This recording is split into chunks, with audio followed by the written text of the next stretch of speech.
Hello friends, welcome to crack exam zone. स्वागत है आपका हमारे यूट्यूब चैनल पे। मैं अंकित साहू, असिस्टेंट एसएनटी, मुंबई में कल्याण जंक्शन पर कार्यरत हूँ। इस वीडियो में हम देखने वाले हैं आरआरबी एनटीपीसी, जो कि प्रीवियस ईयर के क्वेश्चंस जो कि 2019 में फॉर्म डले थे, जिसके एग्ज़ाम 2020-21 में हुए थे। 28 दिसंबर से एग्ज़ाम शुरू हुए थे। तो इस वीडियो में हम 28 दिसंबर फर्स्ट शिफ्ट में हुए जो क्वेश्चन पेपर हुआ था, उसमें जितने भी मैथ के क्वेश्चन पूछे गए थे उन सभी को इस वीडियो में अपन सॉल्व करने वाले हैं। तो वैसे तो एनटीपीसी सीबीटी 1 में जो है मैथ के 30 क्वेश्चन पूछे जाते हैं, लेकिन इसमें 31-32 क्वेश्चन पूछे गए थे। किसी किसी शिफ्ट में ज़्यादा क्वेश्चन भी पूछे जाते हैं। तो इसमें 31 या 32 क्वेश्चन थे, जो कि अपन पूरे इस वीडियो में देखने वाले हैं। तो वीडियो को देखते रहिए और प्लीज़ चैनल को कर लीजिए सब्सक्राइब। चलते हैं आगे। तो सबसे पहले नंबर क्वेश्चन आया था, cos 2 theta equal to sine theta था, और जो कि थीटा का मान 0 से 90 डिग्री के बीच होना चाहिए। तो आप जानते हैं कि cos थीटा और साइन थीटा का मान, cos थीटा बराबर साइन थीटा के कब होता है, जब साइन थीटा का मान, हमको पता है साइन थीटा का मान 30 डिग्री होता है, 30 डिग्री, और cos थीटा का मान 60 डिग्री होता है। तब ये दोनों आपस में वैल्यू बराबर होती है। कितनी होती है? 1/2 होती है, 1/2। और cos 60 का मान भी 1/2 होता है। ऐसे ही इसी प्रकार से जब cos 30 का मान बराबर होता है साइन 60 के बराबर होता है। कितना होता है? √3/2 होता है। इसका भी √3/2 होता है। लेकिन यहाँ पे साइन cos 2 थीटा दिया है। 2 थीटा मतलब थीटा का गुणा होने के बाद भी अपन को चाहिए कि 60 से ज़्यादा नहीं होना चाहिए, 30 या 60 हो सकता है ना आंसर। तो इसके लिए अपन थीटा का मान क्या रखते हैं? 30 डिग्री। तभी cos 2 थीटा होकर 60 डिग्री हो जाता है। अपन थीटा बराबर रखते हैं इसमें 30 डिग्री रख के देखेंगे आप ना। तो cos 2 थीटा मतलब हो जाएगा cos 60 बराबर साइन 30, है ना। तो cos 60 साइन 30, और साइन 30 का मान होता है 1/2, और इसका भी मान 1/2 होता है। तो इस प्रकार से इसका राइट आंसर ये होगा, है ना। cos 2 थीटा साइन थीटा का मान कब बराबर होगा? ये 30 डिग्री पर। हाँ, देखते हैं अगला क्वेश्चन। लिखा है पहली 8 भाज्य प्राकृत संख्याओं, पहली 8 भाज्य प्राकृत संख्याओं का माध्य और पहली 8 अभाज्य संख्याओं के माध्य का अंतर ज्ञात करना। तो पहले नंबर सबसे पहले अपन देख लेते हैं अभाज्य संख्या। पहली 8 अभाज्य संख्या कौन कौन सी होंगी? तो अभाज्य संख्या जिसमें एक और स्वयं के अलावा किसी का भाग ना जाए, है ना। तो जैसे शुरुआत करते 2, 3, 5, 7, उसके बाद 9 में भाग जाता है, 11, 13, 15 में भी जाता है, और ये 17, और ये 19। कितनी हो गई टोटल? 1, 2, 3, 4, 5, 6, 7 और 1, 8 हो गई टोटल। इन सब का एवरेज निकालना है ना। इन 8 का एवरेज करने के लिए क्या होगा? सबका टोटल करके उसमें 8 का भाग देना पड़ेगा। तो योग कैसे करेंगे? 19 में क्या जोड़ेंगे? 11, जिससे क्या बन जाएगा? 19 और 11 ये हो गया 30, 17 और 13 ये हो गया 30, और 7 और 3 ये हो गया 10, और 5 और 2 कितना हो? 2 और 5 कितना हो गया? 7। टोटल कितना हो गया? 30, 30 दूनी 60 और 10 70, और 7 77। योग 77 होगा। एवरेज की बात करें तो 8 का भाग दे देंगे, तो ये हो गया इसका एवरेज। कितना हो गया? पहली 8 अभाज्य संख्याओं का एवरेज बराबर कितना हो गया? बराबर हो गया अपना 77/8। ऐसे ही बोला है भाज्य संख्याएं। पहली 8 भाज्य संख्याओं की बात करें कौन सी? इसकी अपोजिट रहेंगी, जिसमें भाग जाता है किसी का। तो एक को छोड़ के बोलते हैं, तो एक तो हटाओ। उसके बाद में 2 तो है अभाज्य संख्या, तो कहाँ से होगी? 4, 6, 8, 9 में भी भाग जाता है, और 10, 12, 14 और 15 में भी भाग जाता है ना, 3 और 5 का। तो टोटल कितनी हो गई? 1, 2, 3, 4, 5, 6, 7, 8, 8 ये भी हो गई। अब इन सब का करना होगा अपन को योग। तो योग करते हैं तो सबसे पहले नंबर एक काम करते हैं। देखो 6 और 4 कितना हो गया? 10, 10 और 10 ये हो गया कितना? 20, 20, और बात करें 20 और 10, 10 इनमें से निकाल लें यदि, तो ये 5 बचेंगे, है ना। ये 10 निकल आया, इसमें से ये 4 बचा, ये 10 निकल आया, और इसमें से 2 बचा, ये 10 निकल आया। टोटल क्या हो गया? हाँ, 5 और 4 9, और 9 दूनी 18, और 2 20 ये निकल के आ गया, और उसके बाद में 8 ये लास्ट में आ गया। टोटल कितना हो गया इन सब का योग? 10, 20, 30, 40, 50, और 20 70, और 8 78, ये हो गया 78 इनका योग। और अगर एवरेज की बात की जाए तो एवरेज होगा इसका 8 में भाग दे देंगे, तो 8 में यह भाग दे दिया। इसका एवरेज, ये भाज्य संख्याओं का एवरेज कितना होगा? 78/8, और अभाज्य संख्याओं का ये एवरेज हो गया था इतना। अब पूछा इनका अंतर पूछा है, तो अपन अंतर निकाल देते हैं। कैसे? 78/8 माइनस 78/8, सॉरी 78/8 में से एक मिनट, ये इसको हटाया है ना,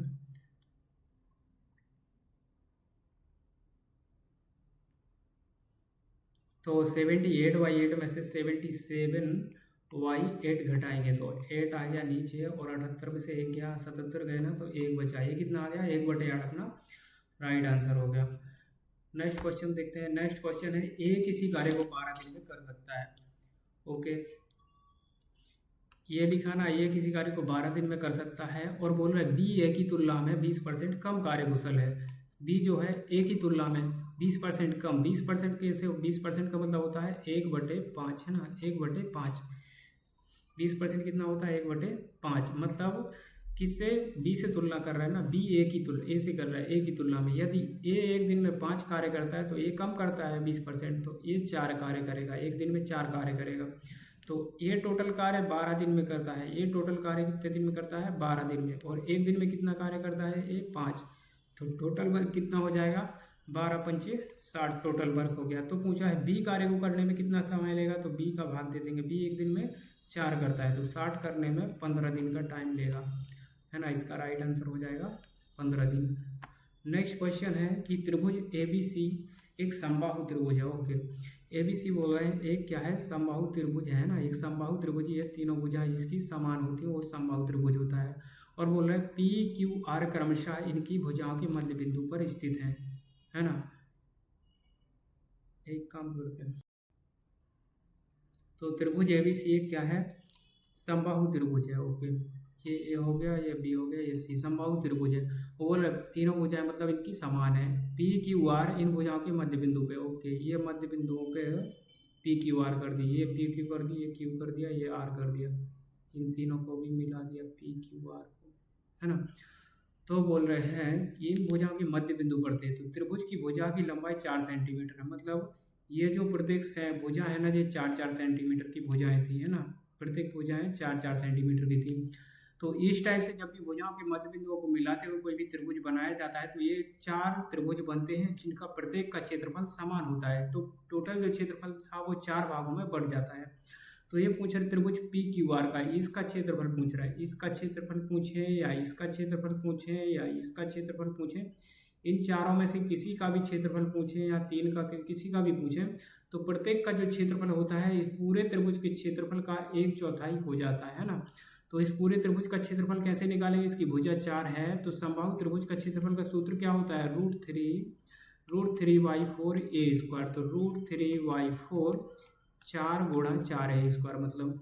तो ये तो हो गया, इसका 4 से 4 काट दिया, तो इसका आ गया √3 × 4 आ गया। लेकिन इसका क्षेत्रफल जो होगा ना PQR का, वो 1/4 होगा, है ना। तो इस क्षेत्रफल का 4 में से भाग दे दिया, तो √3 इसका आंसर आ गया। तो राइट आंसर अपना क्या होगा? √3 वर्ग सेंटीमीटर स्क्वायर। नेक्स्ट क्वेश्चन है, ए और बी की कार्य क्षमताओं का अनुपात इतना इतना है। ओके, तो बोल रहा है ए और बी हैं, उनकी दक्षताएं जो क्षमताएं हैं ना 3:4 की। ए एक दिन में 3, बी एक दिन में 4 कार्य करता है। उसने पे फिर बोल रहा है ए कार्य को 12 दिन में पूरा करता है, तो बी कितने दिन में करेगा? बी कार्य को पूरा करने के लिए। ओके, बिल्कुल सरल क्वेश्चन है। तो एक दिन में 3, एक दिन में 4, एक दिन में 3 कर रहा है और 12 दिन में पूरा कर रहा है, 12 दिन में पूरा कर रहा है। तो इस प्रकार से टोटल कितना हो जाएगा? 12 या 36, टोटल वर्क अपना 36 आ गया। और पूछ रहा है बी एक दिन में 4 करता है, तो 36 को करने में कितना दिन दे लेगा? 9 चौको 36, तो आंसर आ जाएगा अपना इसका 9 दिन। नेक्स्ट क्वेश्चन है कि किसी प्राकृत संख्या n के लिए 6n - 5n के परिणाम का अंतिम अंक, इकाई का अंक पूछा है, और इस टाइप से बोल रहे हैं। तो एक बात बताओ, 6 के ऊपर कितना का भी घात चढ़ाओ, है ना, उसके ऊपर मान लो अपन सबसे पहले 1 से शुरुआत करते हैं। 6 के ऊपर 1 - 5 के ऊपर 1 की घात, तो इसका आंसर आएगा 6 में से 5, तो एक इकाई का अंक 1 आया। अगर 2 की घात करके देखें, 6 पे 2 की - 5 पे 2 की, तो देखो 6 × 36 × 25, है ना। तो ये घटाओगे आप, 6 में से 5 घटाओगे तो इकाई का अंक तो हमेशा 1 ही आएगा। इसी प्रकार से 6 पे 3 की करके देखोगे, 5 पे 3 की करके देखोगे ना, तो 6 × 36 छक्के कितना होता है? 216 होता है ना। 216 - 55 × 125 है ना, 125 बराबर कितना आएगा? 6 में से 5 घटाओगे, इकाई का अंक 1 आएगा। तो इस हिसाब से इसके लिए, है ना, 6n - 5n के लिए हमेशा इकाई का अंक क्या होगा? एक आंसर आएगा। नेक्स्ट क्वेश्चन क्या है, यदि लिखा है P बराबर ये दी है इक्वेशन और Q बराबर ये दी है तो P अपॉन Q का मान ज्ञात कीजिए। तो सिंप्लीफिकेशन का क्वेश्चन है, सबसे पहले अपन P अपॉन Q बाद में निकालेंगे, पहले P का टोटल मान निकाल लेते हैं कितना आता है।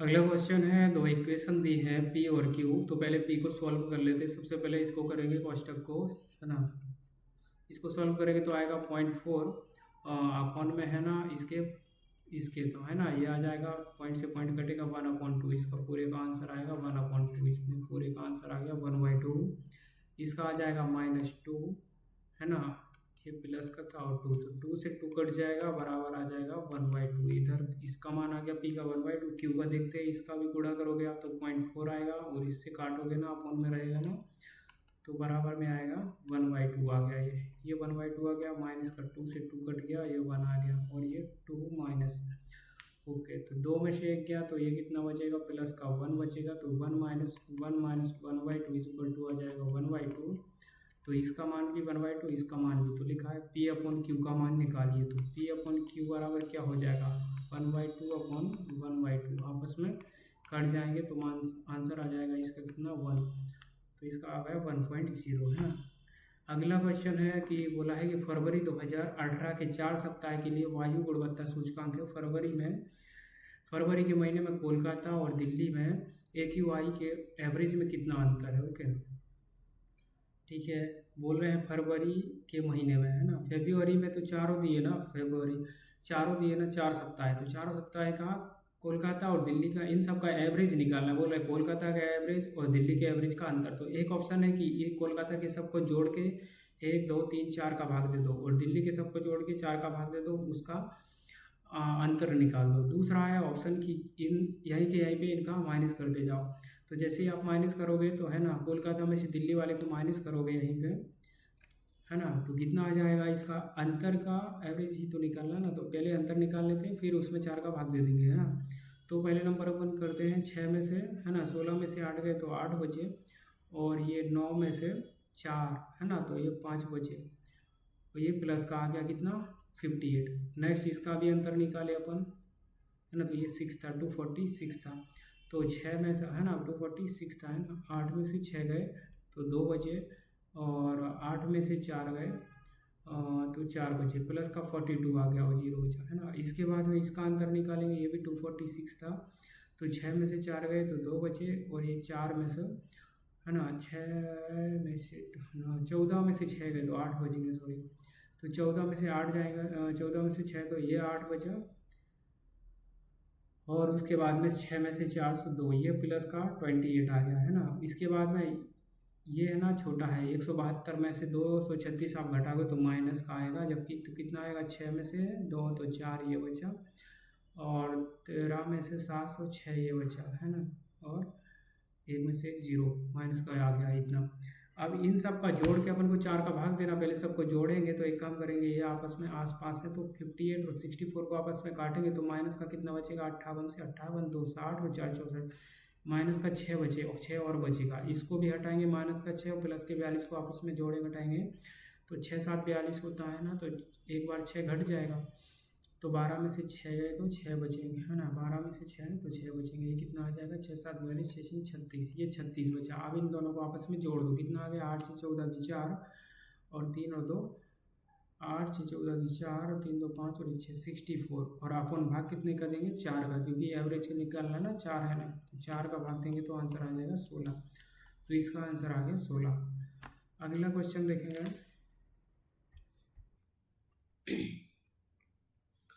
नेक्स्ट क्वेश्चन है रूट 12 ना, क्या लिखा, नेक्स्ट क्वेश्चन है रूट 19 माइनस एक्स रूट 12 अपन 1 is equal to root 4 minus root 3। इसको अपन ऐसे कर लो, एक का तो कोई मतलब नहीं होता, नीचे दोनों साइड सबसे पहले स्क्वायर किया,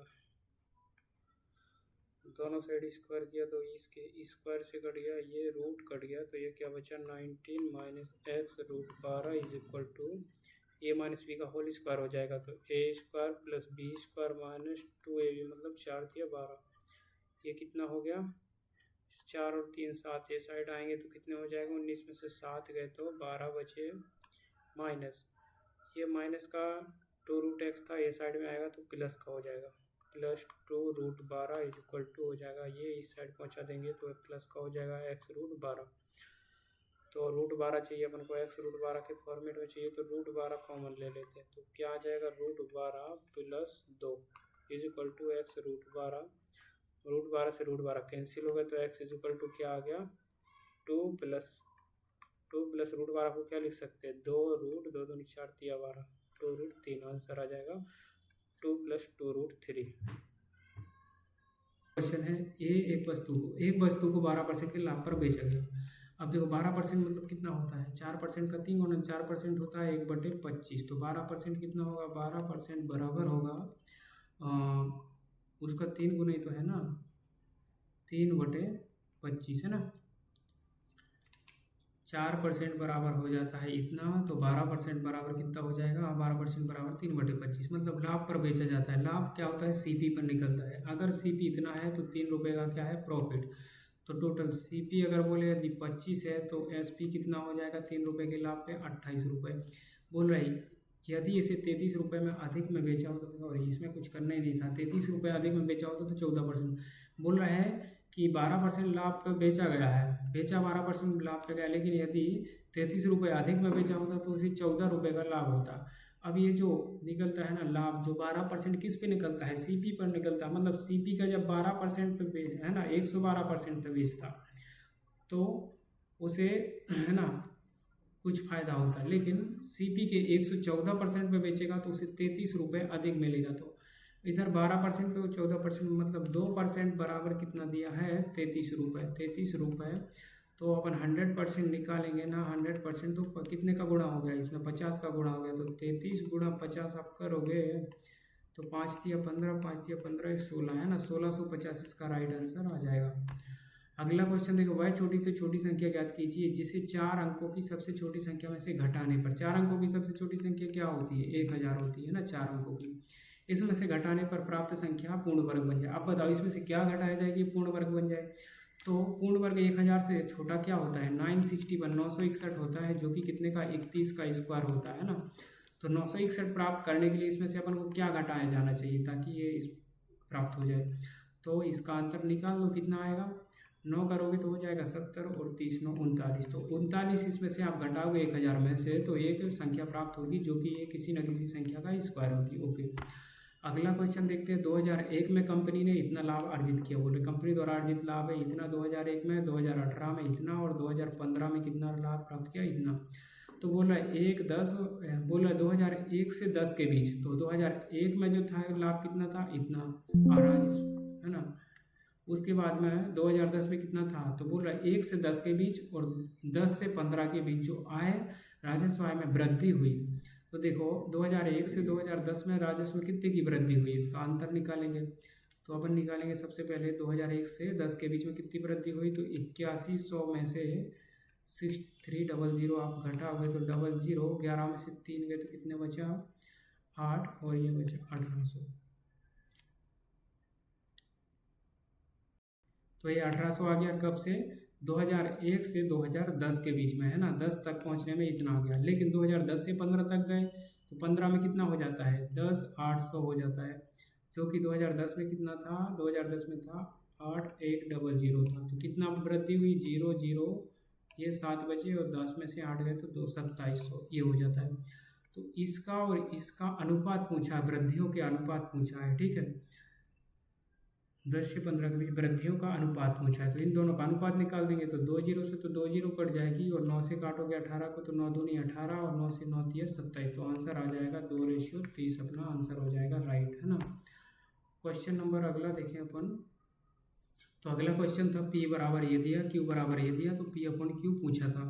तो सबसे पहले इसको सॉल्व करने के लिए एक काम करते हैं, इन दोनों को आपस में गुणा करोगे तो 0.09 आएगा, इन दोनों को आपस में गुणा करेंगे तो 9 तो आएगा, लेकिन कितने अंक पहले दशमलव आना चाहिए 4, तो 1 2 3 और 1 4 ये आ जाएगा इसका मान, इसका ये आया इसका ये आया है ना, इसका गुणा करेंगे अपन तो 6 × 18, 3 अंक पहले दशमलव चाहिए तो 0. ये आंसर आ गए, ये माइनस का है ये प्लस का है ये प्लस का है।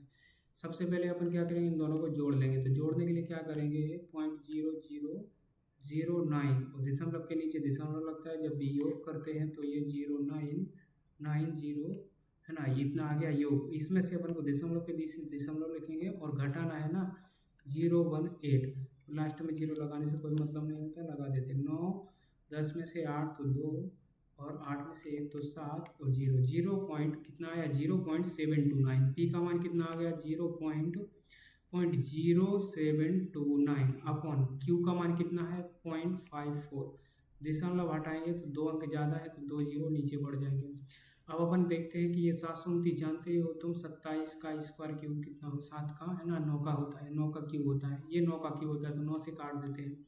9 से काटेंगे तो 81 बार जाएगा, 9 तिया 27, फिर 3 से काटा, अरे सॉरी 9 से काटा 9 6 54 और उसके बाद 3 से काटा 3 दूनी 6 00 बार है ना, ये भी है तो 3 दूनी 6 और 3 से काटा तो 27 तिया 81 होता है।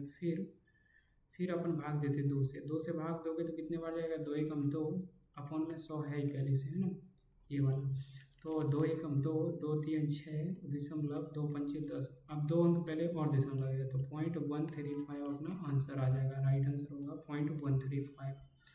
अगला क्वेश्चन देखते हैं। एक चुनाव हुआ, बोल रहा है एक चुनाव में 2 उम्मीदवार थे। बोल रहा है पहले उम्मीदवार को 2 उम्मीदवार थे, विजयी उम्मीदवार को एक उम्मीदवार ए है मान लो, उसको 48% वोट मिली है, उसके विरोधी को बोल रहे 6800 मत प्राप्त हुए जो कि 34% के बराबर था टोटल मतों का। तो बी को टोटल मतों का कितना मिला 34%, जो कि बोल रहे 6800 के बराबर था। ओके, इससे अपन क्या निकाल सकते हैं 100% वोटिंग निकाल सकते हैं ना। इसका कितना गुना हो रहा 34 दूनी 68 200 गुना है ना, 34% बराबर 68 तो 100% अगर निकालोगे तो 0 और तो ये आ जाएगा अपना 20,000। टोटल जो 100% वोटिंग हुई थी ना उसका अपन निकाल लेंगे 100% इज इक्वल टू जो कितना आ जाएगा 100% इज इक्वल टू आ जाएगा 20,000 टोटल वोट थे है ना।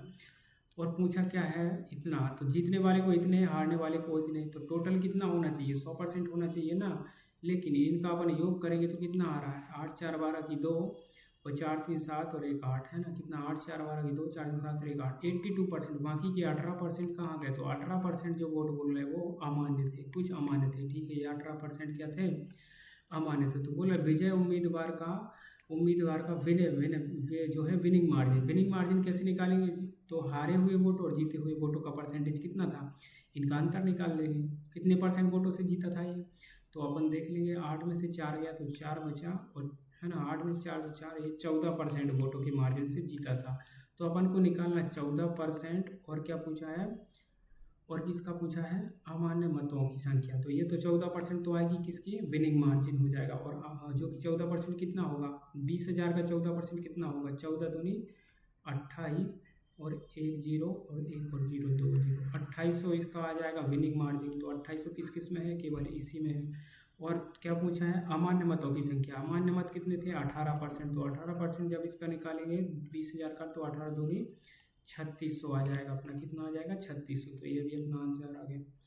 अगला क्वेश्चन है कि 2600 रुपये की धनराशि को 2 भागों में इस प्रकार से विभाजित करके उधार दिया गया कि पहले भाग पर प्रति वर्ष 10% की दर से 5 वर्ष का साधारण ब्याज और दूसरे भाग पर प्रति वर्ष 9% की दर से 6 वर्ष के साधारण ब्याज के बराबर है। ओके, तो देखो बोले 26,000 रुपये की टोटल धनराशि है 26,000 और बोला इस प्रकार से 2600 है सॉरी, इस प्रकार से विभाजित करना कि है ना पहले का इन दोनों को जो ब्याज पे दे रहा है उसके बाद बोला दोनों का साधारण ब्याज समान होना चाहिए। ओके, इसको शॉर्टकट से भी कर सकते हैं लेकिन वैसे करें तो बोलेंगे x से पहली संख्या उसको 10% की दर से 5 वर्ष के लिए बटे में 100, ऐसे करने से बराबर ब्याज बराबर प्राप्त होगा ना। इसका ब्याज कितना होगा x रुपये का ब्याज इतना आएगा और y जो दूसरा है जो दूसरी धनराशि को दिया उधार उसको भी निकाल देते हैं।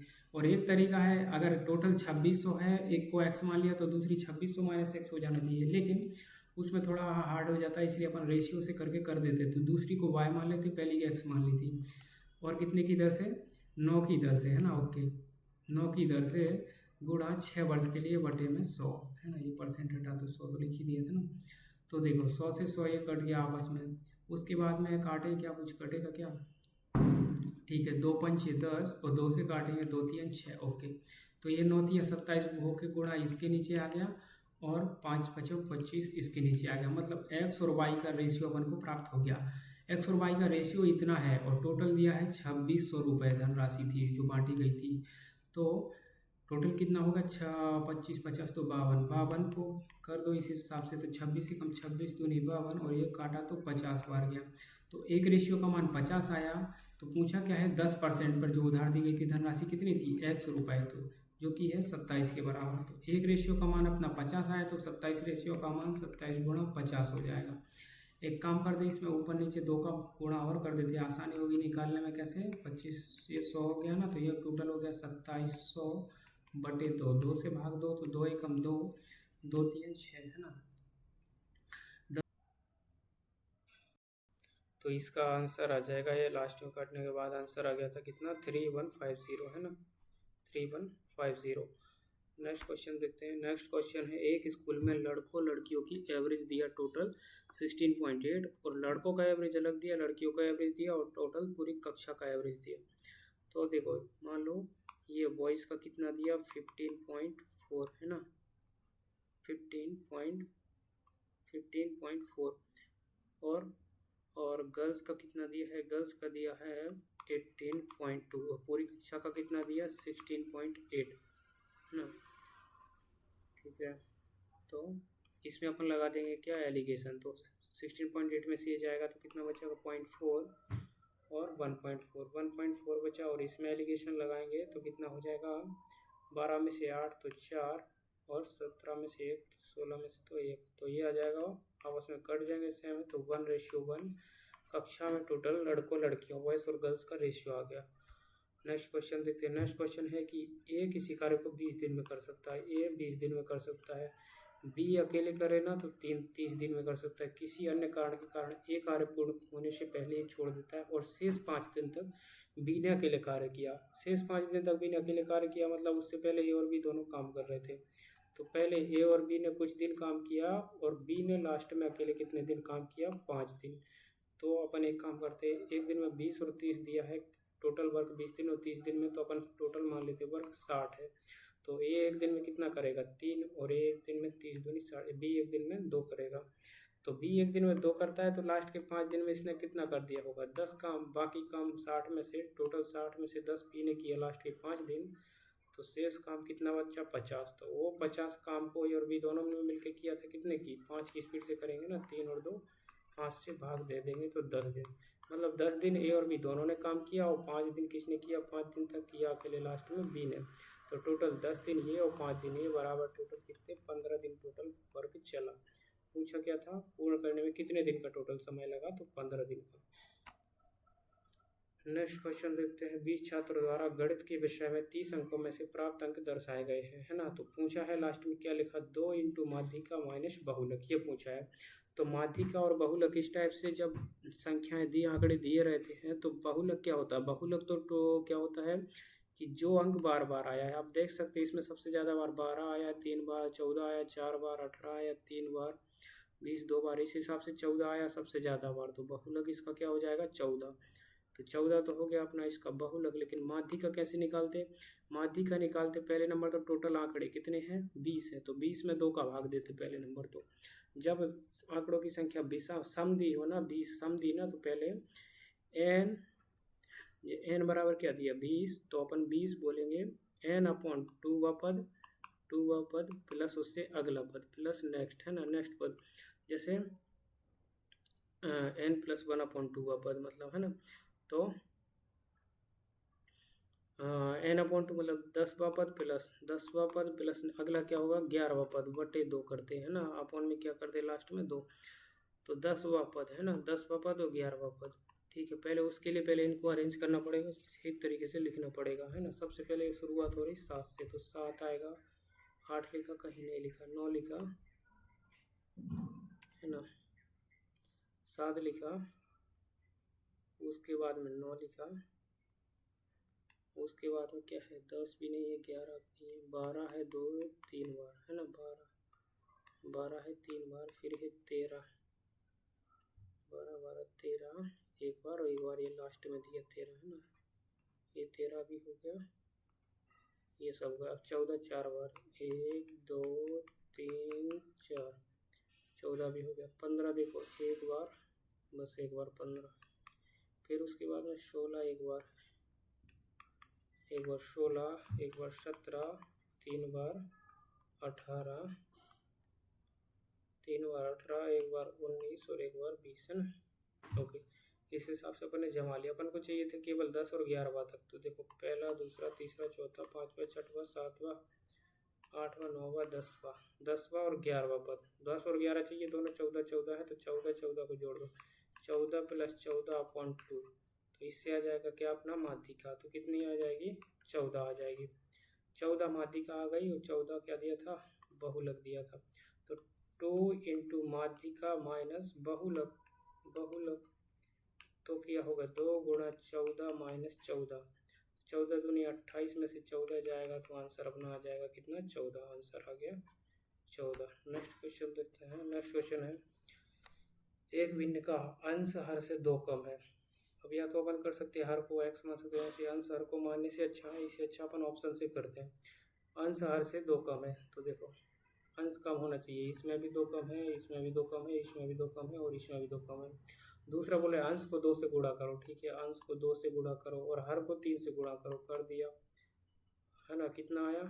तो 2/9 प्राप्त होना चाहिए। कहीं से इसमें 2/9 प्राप्त होगा? नहीं होगा, क्योंकि ये 10/21 हो रहा, काटने पे भी नहीं होगा। अगला देखो, इसमें भी 2/3 करके देखो क्या ऊपर ऊपर किसी भी प्रकार, नीचे 9 प्राप्त हो सकता है, केवल एक 3 आ रहा है, दूसरा 3 है ही नहीं। और ये भी जो इससे कट जाएगा तो फिर भी नहीं आ पाएगा नीचे, है ना, 2/9 नहीं आएगा। तो फिर इसको देखते हैं अगली को। इसको 2/3 ऊपर नीचे 2 नीचे 3 का गुणा किया तो नीचे आ रहा है, लेकिन कितना आ रहा है? 7 दूनी 14/9 होती है 27, तो ये भी नहीं आएगा। अगला देखो, इसमें भी ऊपर नीचे 2 3 से गुणा किया तो 2/9 आ गया, तो प्राप्त हो गया ना 2/9। 2/9 ही तो चाहिए थे ना, तो 2/9 आ रहा है ऐसा करने पे। तो वो भिन्न क्या होगी? वो भिन्न होगी 1/3।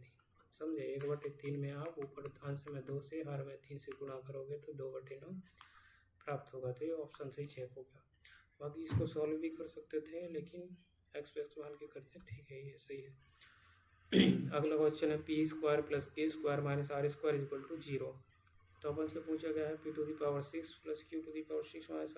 r⁶ ये सॉल्व करना। तो सबसे पहले नंबर एक काम करते हैं अपन, p² + q², 6 की घात में चाहिए। एक काम करते हैं r² हो जाएगा। ये ना r को अपन दूसरे साइड, ये r को दूसरे साइड भेज दिए तो एक क्वेश्चन आ गई। फिर इसका क्या करते? 6 की घात चाहिए ना अपन को, तो इसका होल क्यूब करें क्या? होल क्यूब करने पे आएगी क्या 6 की घात? ओके, करके देखते हैं क्या हो जाएगा। ये हो जाएगा p² का होल क्यूब करेंगे तो क्या हो जाएगा? p⁶ + q⁶ a³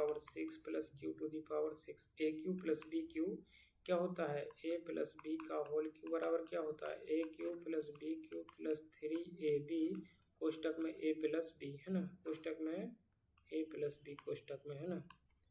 तो ऐसे कर दो, तो a³ किया, a³ + b³ + 3ab, 3ab मतलब 3ab मतलब q² × p², है ना। 3ab हो गया, 3ab और a + b मतलब हो गया p² + q², 3ab a + b बराबर हो गया r⁶। अब p⁶ + q⁶ + 3, ये देखो ये लिखा p² q² और इसको अपन क्या लिख सकते हैं? क्योंकि अपन ने देखा था स्टार्टिंग में p² + q² बराबर क्या होगा? ये इस साइड जाएगा तो बराबर में हो जाएगा r²। तो इसको लिख सकते हैं, पूरे को हटा के इसकी जगह लिख सकते हैं r²। तो ये हो जाएगा p² q² r², है ना। क्या हो जाएगा? r² बराबर हो जाएगा r⁶। क्या हो जाएगा? r⁶ अबे यार बराबर r⁶ क्या लिख दिया? हाँ, तो ये क्या हो गया? p⁴ क्या हो जाएगा? p⁶, है ना, प्लस q⁶ माइनस r⁶। ये वाला r दूसरी साइड आएगा तो वही हो जाएगा प्लस 3p² + q² r²। एक काम करो, इसको ना दूसरी साइड भेज देते हैं ना, बराबर में हो जाएगा। ये आएगा दूसरी साइड तो ये माइनस का हो जाएगा। तो इसकी जगह पे क्या ले सकते हैं? माइनस का 3p² q² r²। तो पूछा क्या गया है? पूछा है उनने कि कि p to the power 6 plus q to the power 6 minus r to the power 6 upon p square q square r square पूछा। तो एक काम करें, इस सब की जगह पे अपन क्या लिख सकते हैं, माइनस का 3 p square q square r square. तो माइनस का 3 p square q square r square upon p square q square r square, ये आपस में कट जाएंगे तो बराबर आ जाएगा -3 इसका आंसर।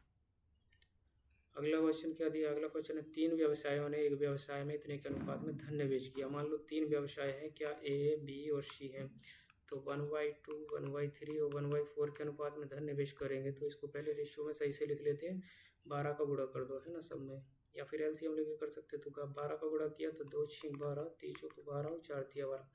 ए बी सी का रेशियो कितना आ गया, ये ए बी सी का रेशियो आ गया। तो जिस अनुपात में वो निवेश करेंगे उसी अनुपात में उनको प्रॉफिट होगा। टोटल प्रॉफिट दिया है कितना, 15600 है ना। तो टोटल इसका टोटल इतना है और इनके रेशियो का टोटल कर दो, 4 और 6 10 और 3 13, 13 से भाग दिया तो 13 12 156 होता है और 00 1200, एक रेशियो का मान 1200 आया।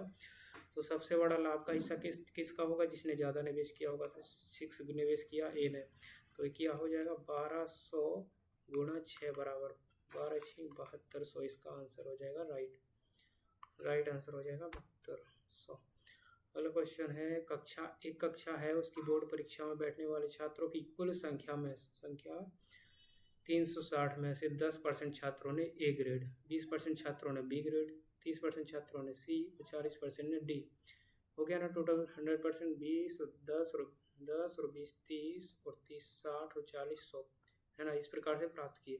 तो बोल रहा है ए और बी द्वारा प्राप्त करने वाले छात्रों की कुल संख्या क्या है, तो मतलब ग्रेड ए और बी प्राप्त करने वाले टोटल।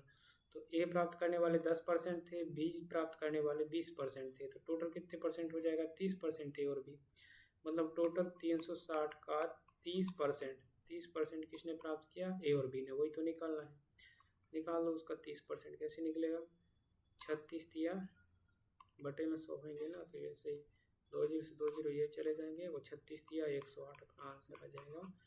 टोटल 108 ए और बी ने प्राप्त किया। नेक्स्ट क्वेश्चन है, व्यक्ति ने अपनी पूंजी का 1/2 भाग, पूंजी का 1/2 भाग 5% की दर पर 1/3 भाग 8% की दर से और 10% हिस्सा शेष किया। तो तीनों ने वो से कुल उसको आय प्राप्त हुई। ठीक है, सिंपल इंटरेस्ट वाला है ये।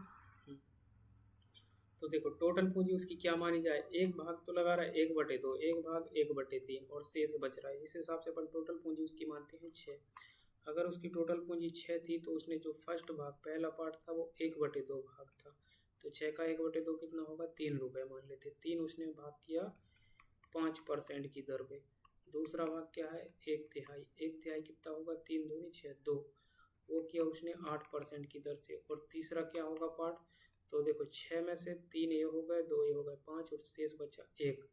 तो शेष 1 को कितने की दर से निवेश किया उसने, 10% की दर से, है ना, इसने की दर से निवेश किया। ओके, और उसको तीनों से कुल प्राप्त राशि 820 रुपये प्राप्त हुए। ठीक है, ब्याज के रूप में। तो अगर अपन सबको ब्याज निकालें, एक है ना, 1 वर्ष का अंत दिया ना, तो सबका 1 वर्ष के अंत में दिया है ना। तो 1 वर्ष का ब्याज कैसे निकलेगा, इसका देखेंगे अपन कितना परसेंट हुआ, 15%, और ये कितना हुआ 8 दूनी 16%, और ये कितना हुआ 10%। सबको आपस में जोड़ेंगे, 15 दूनी 30 और 10 40 और 41, तो टोटल 41% बराबर कितना होगा, 820 दिया है। तो 100% क्या हो जाएगा, 41 दूनी 82 और 00। तो टोटल हो गया अपना कितना, 2000 रुपये। टोटल क्या हो गया, 100% का मान हो गया। एक रेशियो क्या निकला, 2000 रुपये। तो 2000 रुपये तो अपन ने माना, लेकिन जो स्टार्टिंग में अपन ने टोटल पूंजी कितनी मानी थी, 1 का मान कितना आ गया 2000, तो टोटल अपन ने 6 मानी थी, तो 6 का मान कितना होगा, 1 का 2, तो 6 का कितना हो जाएगा 12000 रुपये टोटल पूंजी हो जाएगी अपनी आंसर। नेक्स्ट क्वेश्चन क्या दिया, नेक्स्ट क्वेश्चन है, एक चतुर्भुज है ना, समांतर चतुर्भुज। ठीक है, ये हो गया अपना एक समांतर चतुर्भुज, है ना, ये हो गया समांतर चतुर्भुज। तो बोले समांतर चतुर्भुज है क्या है, ए बी सी और D, A B C D समांतर चतुर्भुज है। बी सी को ई पर ई तक बढ़ाया जाता है। ठीक है, ये बी सी है और इसको ई तक ऐसे बढ़ा दिया, ई तक बढ़ाया और इस प्रकार बोल रहा है बढ़ाया जाता है कि बी सी है ना, बोल रहा है बी सी जो है ना, बी सी ई तक बढ़ाया जाता है और बी सी और सी ई बोल रहा है बी सी और सी ई जो है ना बराबर है। बोल रहा है ए से और ई को मिलाना, बोल रहा है ए और ई, ये लो ए ई सी डी को बिंदु पी पर प्रतिच्छेद, ये बिंदु पी पर प्रतिच्छेद करती है। तो त्रिभुज बोल रहा है ए बी ई का क्षेत्रफल कितना होगा, है ना। तो ए बी ई का क्षेत्रफल कितना होगा, तो पहले नंबर तो इस पूरे चतुर्भुज का जो भी क्षेत्रफल था, है ना, जो भी क्षेत्रफल था उसमें सबसे पहले दिया है ये दोनों आपस में बराबर है।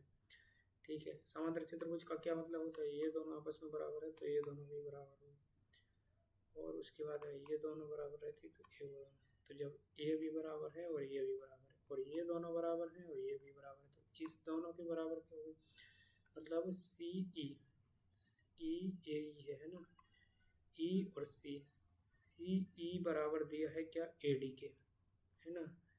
और क्या चीज़ है, और ये अपन देख सकते हैं ना, इस प्रकार से जब भी प्रतिच्छेद करते तो ये कोण भी आपस में बराबर होते, तो ये इस कोण के बराबर होगा कोण ये। तो इस हिसाब से अपन देखेंगे कि जो इतना ये त्रिभुज बन रहा है और ये जो त्रिभुज बन रहा है इन दोनों के क्षेत्रफल में आपस में समान होंगे। अगर इस चतुर्भुज के क्षेत्रफल में से केवल ये त्रिभुज का क्षेत्रफल यहाँ से निकाल के मान लो इधर लग गया है बस, तो इसको वापस यहाँ लगा देंगे तो मतलब यही हो जाएगा, ये पूरा किसका ए बी सी और डी इसका पूरा क्षेत्रफल दिया है, किसका ए बी सी डी का टोटल ये क्षेत्रफल दिया हुआ है। तो आंसर हो जाएगा ये ए बी सी के क्षेत्रफल के बराबर हो जाएगा। नेक्स्ट क्वेश्चन है √2 प्लस √x बराबर √3 है, तो x का मान ज्ञात कीजिए। तो √x बराबर क्या हो जाएगा, √3 माइनस √2, तो x बराबर क्या हो जाएगा, इसका होल स्क्वायर कर देंगे इसको हटा के, तो क्या हो जाएगा a square plus B square minus 2√6 है ना, 2 ये भी हो जाता है ना, 3 2 5 माइनस 2√6 अपना क्या हो जाएगा आंसर, 5 माइनस 2√6 आंसर हो जाएगा। अगला क्वेश्चन क्या है, अगला क्वेश्चन है x बराबर दिया है ए साइन टी, वाई बराबर बी साइन टी दिया, तो बोल रहा है a square upon x square minus b square upon y square का मान ज्ञात करना। ठीक है, तो सबसे पहले नंबर तो x और y के मान दिए, तो ये x और y के मान अपन रखते थे, तो क्या हो जाएगा a square upon a square sine square t minus b square upon b square tan square t. ठीक है, ए स्क्वायर से a square cancel, b square से बी स्क्वायर कैंसिल, क्या हो गया 1 upon sine square t minus 1 upon tan square को क्या लिख सकते हैं sine square upon cos square, sine square t upon cos square t, तो ये कॉस स्क्वायर टी ऊपर चला जाएगा कॉस स्क्वायर टी, है ना। तो देखो साइन स्क्वायर टी नीचे कॉमन लिए, साइन स्क्वायर टी कॉमन लिए और ऊपर क्या हो जाएगा, ऊपर क्या हो जाएगा 1 minus cos square T,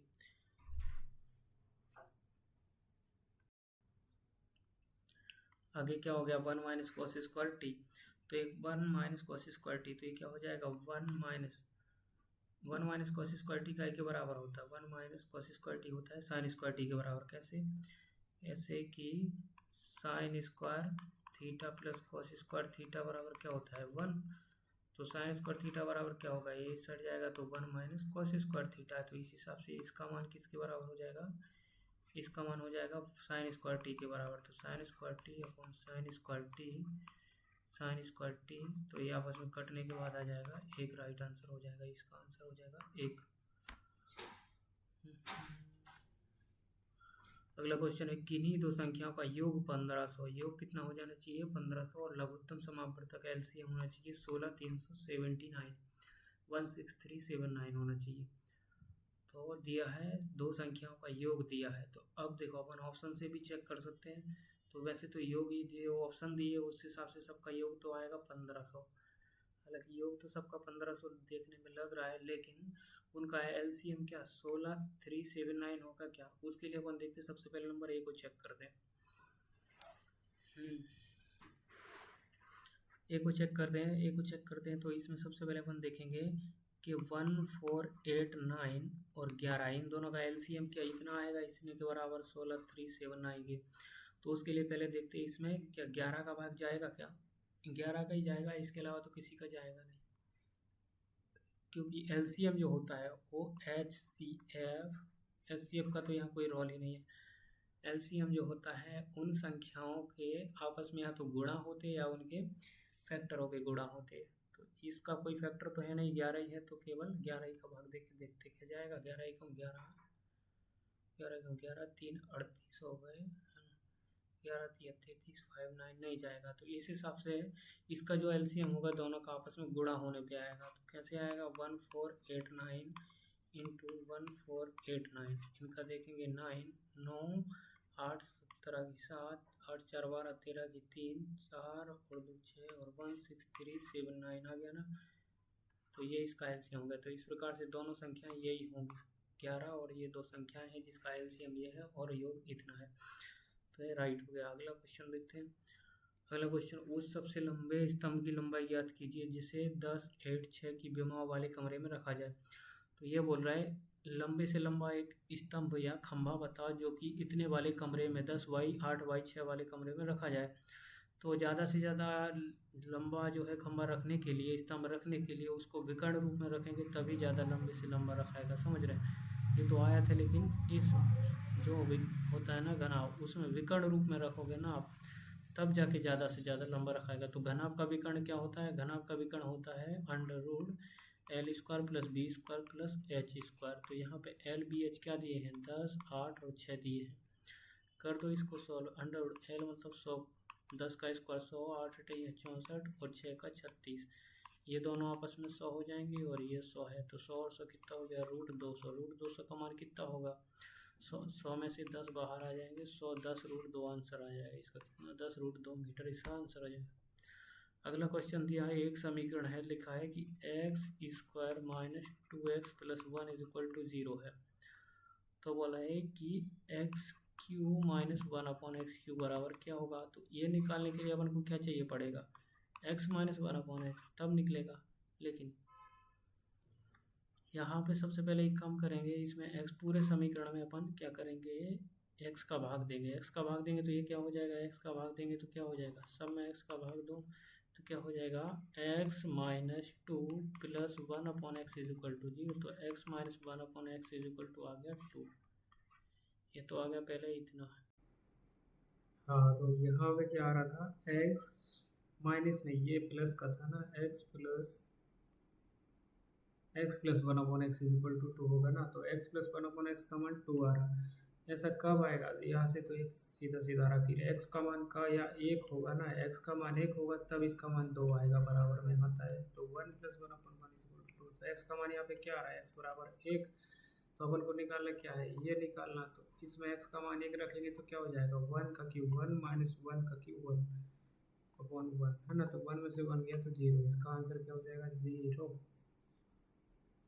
next question है, रूट 3 इकाई वाले समबाहु त्रिभुज के परिवृत्त की त्रिज्या क्या होगी। तो अंतःवृत्त और परिवृत्त की त्रिज्या को आपको पता होना चाहिए कि अंतःवृत्त समबाहु त्रिभुज, एक समबाहु त्रिभुज है, इसके परिवृत्त की त्रिज्या, परिवृत्त की त्रिज्या बोले तो ये वाली त्रिज्या चाहिए उसको, ये होती परिवृत्त की त्रिज्या। तो इनके सूत्र होते हैं, क्या होता है, ए वाई रूट 3 और ए वाई 2 रूट 3। तो अंतःवृत्त की त्रिज्या क्या होती है, एक की होती है ए वाई रूट 3 और एक की होती है ए वाई 2 रूट 3। यहाँ के क्या क्या पूछा गया, परिवृत्त की त्रिज्या। तो परिवृत्त की त्रिज्या हो जाएगी ये क्या, ए वाई रूट 3। ए वाई रूट 3 परिवृत्त की त्रिज्या, ये है परिवृत्त है ना, ये परिवृत्त की है, अंतःवृत्त की है ना। तो ये हो जाएगी रूट 3 अपॉन रूट 3, ए का मान रूट 3 है ना, तो बराबर में आ जाएगा 1। तो इसका राइट आंसर हो जाएगा 1। नेक्स्ट क्वेश्चन है, एक संख्या में पहले 40% की वृद्धि की जाती है, उसके बाद 40% की कमी की जाती है, तो शुद्ध परिवर्तन ज्ञात कीजिए। तो 40% की वृद्धि हो रही मतलब क्या होता है, 40% मतलब होता है एक 4/10। तो 10 से क्या हो रही, पहले 14 हो रही पहले है ना, और ये बाद में लिख रहे हैं। तो 10 से कितनी हो रही, 14, और फिर उसके बाद में बोल रहे हैं फिर 10% की कमी। तो 10 में क्या हो रहा था, 10 में 4 की कमी तो क्या होगा, 6 हो जाएगा। तो टोटल पहले कितना होगा, पहले टोटल कितना होगा 100, और कमी और वृद्धि के बाद में 1484 है ना, कितने की कमी आई, कमी आ रही ना, तो 6 और 1 16%, 16 की कमी आई, 100 पे आ रहा है ना, तो परसेंट में बोल सकते हैं, देखो ना, तो ये देखो 16% की, 16% की अपनी क्या आ जाएगी, कमी, ये राइट आंसर हो जाएगा अपना ये। नेक्स्ट क्वेश्चन है, वह छोटी से छोटी पूर्ण वर्ग संख्या ज्ञात की जो इतने इतने इतने से पूर्णतः विभाज्य हो, मतलब इन सब से विभाजित भी होनी चाहिए, मतलब इन सब का एलसीएम भी निकालना और पूर्ण वर्ग भी होना चाहिए, है ना। तो पहले नंबर इनके फैक्टर लिख लेते हैं, तो 12 के फैक्टर क्या हो जाएंगे 3 इंटू 4, 15 के कितने हो जाएंगे 3 इंटू 5, 18 के कितने हो जाएंगे 18 के हो जाएंगे मोटे मोटे तौर पे, वैसे तो इंटू टू करके भी कर सकते हैं, लेकिन